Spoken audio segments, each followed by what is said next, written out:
السلام علیکم ویورز، میں ہوں Nahid. Welcome to my channel. آج ہم پڑھیں گے پہلے سپارے کا رکو نمبر 9، سورہ بقرہ، آیت نمبر 74 سے لے کے 82 تک۔ اعوذ باللہ من الشیطان الرجیم، بسم اللہ الرحمن الرحیم۔ پھر اس کے بعد تمہارے دل سخت ہو گئے تو وہ پتھروں کی طرح یا سختی میں اس سے بڑھ کر ہو گئے، اور بے شک پتھروں میں سے یقیناً کچھ وہ ہیں جن سے نہریں پھوٹ نکلتی ہیں، اور بے شک ان میں سے یقیناً وہ بھی ہیں جو پھٹ جاتا ہے تو اس میں سے پانی نکل آتا ہے، اور بے شک ان میں سے ہے جو یقیناً اللہ تعالیٰ کے خوف سے لرز کر گر پڑتا ہے، اور اللہ تعالیٰ اس سے ہرگز بے خبر نہیں جو تم عمل کرتے ہو۔ اس آیت میں اللہ تعالیٰ یہ فرما رہے ہیں کہ اتنے معجزات دیکھنے کے بعد بھی تمہارے دل میں اللہ کا خوف پیدا نہ ہوا، بلکہ تمہارے دل سخت سے سخت تر ہوتے چلے گئے، بلکہ پتھروں سے بھی زیادہ سخت، کیونکہ کچھ پتھر پہاڑ ایسے ہیں جن سے نہریں پھوٹتی ہیں اور وہ عام لوگوں کے لیے نفع کا باعث بنتے ہیں، اور کچھ ایسے ہیں جن سے کوئی چشمہ ہی جاری ہو جاتا ہے، اور کچھ پتھر اللہ کے خوف سے لرز کر گر پڑتے ہیں، لیکن تمہارے دلوں میں اللہ کا خوف بالکل بھی موجود نہیں۔ کیا تم ان یہود سے یہ توقع رکھتے ہو کہ تمہاری خاطر ایمان لائیں گے، حالانکہ ان میں سے ایک گروہ ایسا ہے جو اللہ تعالیٰ کا کلام سنتے ہیں، پھر اس کو سمجھ لینے کے بعد جان بوجھ کر اس میں تحریف کر ڈالتے ہیں، اور یہ لوگ جب ایمان والوں سے ملتے ہیں تو کہتے ہیں کہ ہم بھی محمد صلی اللہ علیہ وسلم پر ایمان لے آئے، اور جب خلوت میں ایک دوسرے سے ملتے ہیں تو کہتے ہیں کیا تم مسلمانوں کو وہ راز کی باتیں بتاتے ہو جو اللہ نے تم پر کھولی ہیں، کہ وہ اپنے پروردگار کے ہاں ان باتوں کو تمہارے خلاف بطور حجت پیش کر دیں۔ تمہیں کچھ بھی عقل نہیں؟ کیا وہ یہود یہ نہیں جانتے کہ اللہ تعالیٰ ہر اس چیز کو جانتا ہے جسے وہ چھپاتے ہیں اور جسے وہ ظاہر کرتے ہیں؟ اس آیت میں خطاب دراصل مدینہ کے سادہ دل نو مسلموں سے تھا، جو یہود سے کئی بار یہ سن چکے تھے کہ ایک نبی آخر الزماں آنے والا ہے، اور جو لوگ ان کا ساتھ دیں گے وہ ساری دنیا پر چھا جائیں گے۔ اب یہ لوگ تو ایمان لے آئے، مگر یہود نے یہ کام کیا کہ تورات میں جو حلیہ نبی آخر زماں صلی اللہ علیہ وسلم کا مذکور تھا اس میں تحریف کر ڈالی، اور ایمان نہ لانے کی وجہ یہ بتائی کہ ان کا حلیہ تورات میں مذکور حلیہ سے مختلف ہے۔ اس آیت سے یہ معلوم ہوتا ہے کہ حضور پاک صلی اللہ علیہ وسلم کو پہچاننے کے لیے تورات میں خاصا مواد موجود تھا، جسے یہ لوگ حضور پاک صلی اللہ علیہ وسلم کے مدینہ آنے سے پہلے لوگوں میں مشہور کر چکے تھے،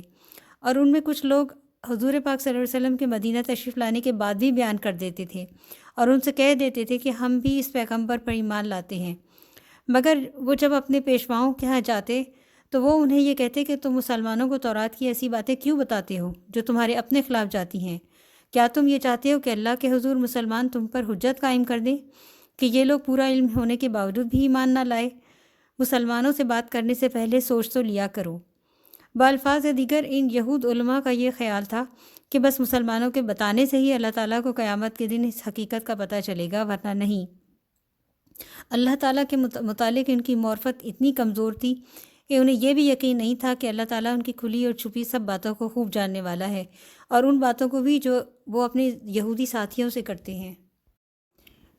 اور ان میں کچھ ان پڑھ بھی ہیں جو کتاب کا علم ہی نہیں رکھتے سوائے چند آرزوؤں کے، اور اس کے سوا کچھ نہیں کہ وہ گمان کرتے ہیں۔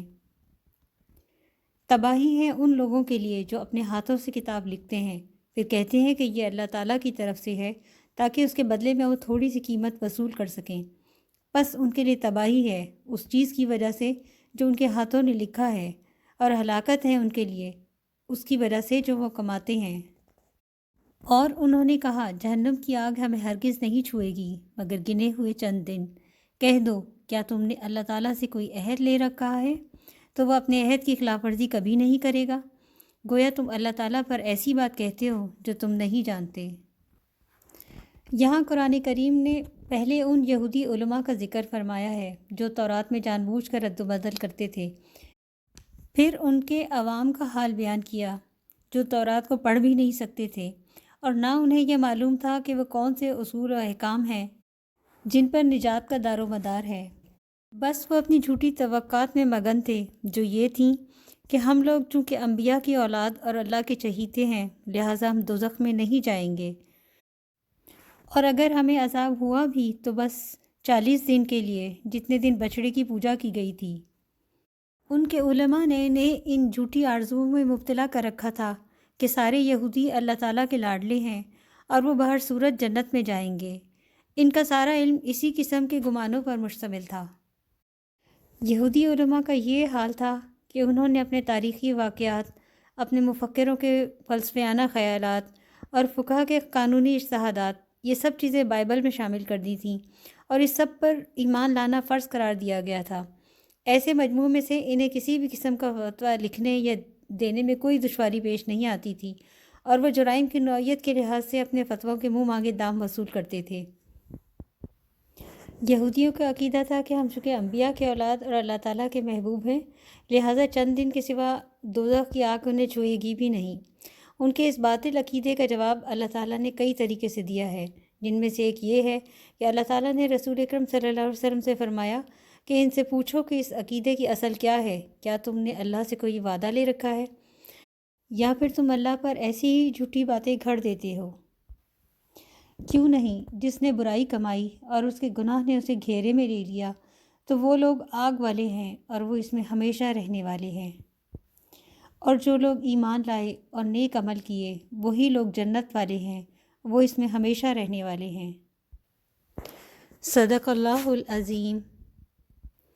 اللہ کے کلام کو دوسروں تک بھی پہنچائیے تاکہ یہ آپ کے لیے بھی اجر کا باعث بنے۔